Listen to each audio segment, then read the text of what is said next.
کہانی کچھوا اور خرگوش۔ پیارے بچوں، ایک دفعہ کا ذکر ہے کہ ایک جنگل میں ایک خرگوش رہا کرتا تھا۔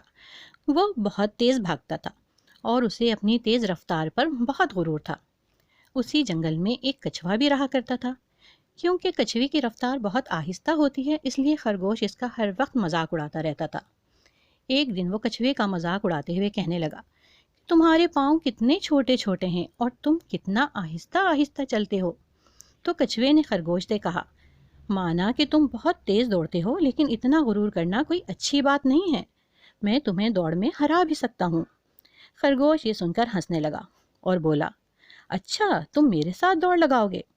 تو پھر ہم کل صبح سب جنگل کے جانوروں کے سامنے دوڑ لگائیں گے اور جو جیتے گا اسے انعام ملے گا۔ دوسرے دن اس دوڑ کو دیکھنے کے لیے جنگل کے سارے جانور جمع ہو گئے۔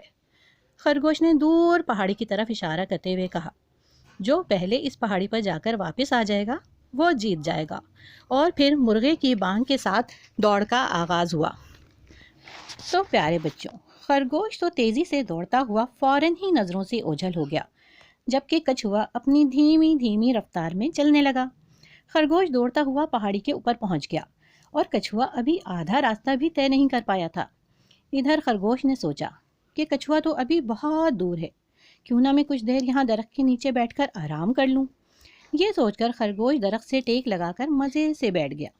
تھوڑی دیر میں خرگوش کو نیند آ گئی اور وہ سو گیا۔ کچھوا اپنی آہستہ رفتار سے چلتا رہا اور خرگوش کے پاس سے گزر گیا۔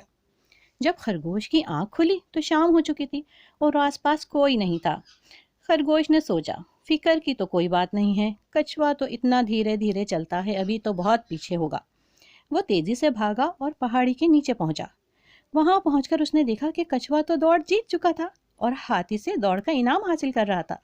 یہ دیکھ کر اسے بہت شرمندگی ہوئی کہ وہ نیند کے مزے لیتا رہا، جبکہ کچھوے نے اپنی دوڑ جاری رکھی اور وہ جیت گیا۔